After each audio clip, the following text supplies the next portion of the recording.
अस्सलाम वालेकुम दोस्तों, मैं हूं हकीम जा शाहिद। वेलकम करता हूं आपको अपने चैनल पर। उम्मीद करता हूं आपको खैरियत से होंगे।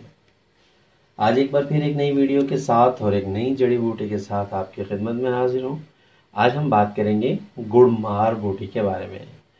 गुड़मार बूटी इसी को बोलते हैं जो आपके सामने इस टाइम पत्ते से ये नज़र आ रहे हैं। अच्छा, बात कर लेते हैं इसके नाम की। तो संस्कृत में इसको पेशरंगी कहा जाता है, हिंदी और बंगाली में इसको मीरा सिंगी कहा जाता है, लातीनी ज़ुबान में इसको जिम्नेमास्लोस्ट्रस बोला जाता है, और जंगली गोलर और ये थोर होता है। अगर आपने थोर देखा हो, जिसको क्या उसको थोर ही बोलते हैं ज़्यादातर, तो उसको जिसमें दूध निकलता है खारदार, अक्सर आपने देखा होगा चिपटे चिपटे, छितर थोर भी बोला जाता है। काफ़ी सारी इसकी वैरायटीज़ होती हैं इस पौधे की या दरख्त की या इस झाड़ी कह लें आप। तो इसकी बेल जो होती है गुड़मार की, उन पर फैलती है, मतलब उनके ऊपर चढ़ती है और वहीं पर फैलती है। और जैसा कि आप देख चुके हैं इसके पत्ते, ये अभी तो सूख कर ज़रा खुश्क हो जाते हैं।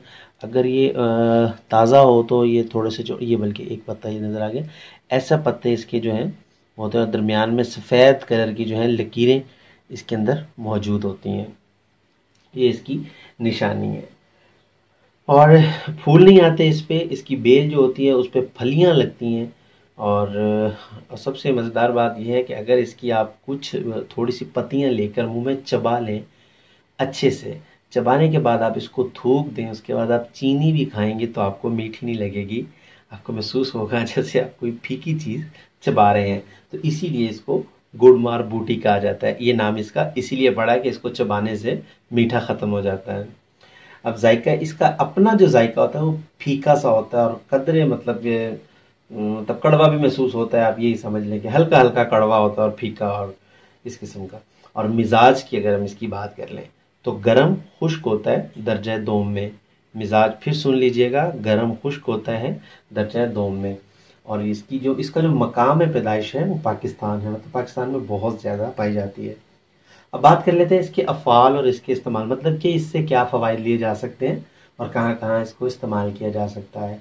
जैसा कि पहले भी आप लोगों को पता है, मुख्तसर से मैं आपको तारुफ के तौर पर सिर्फ जड़ी बूटी के फ़वाइद बता देता हूँ।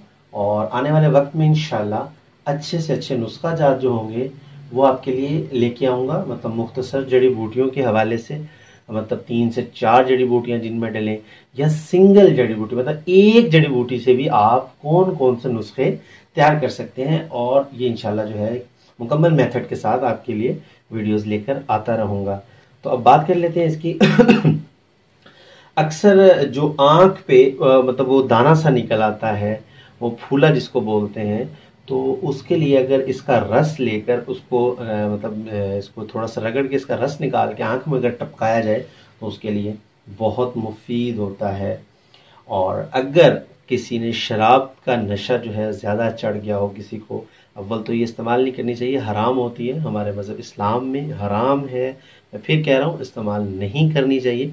लेकिन अगर कहीं कोई मरीज़ ऐसा नज़र आ जाता है जो शराब के नशे में धुत होता है और नहीं वो बेचारे की उतर नहीं रही होती, या अफ्यून के नशा जो है ज़्यादा हो जाता है, तो अगर इसका जो है इसको घोट के अगर पिलाया जाए गुड़मार को।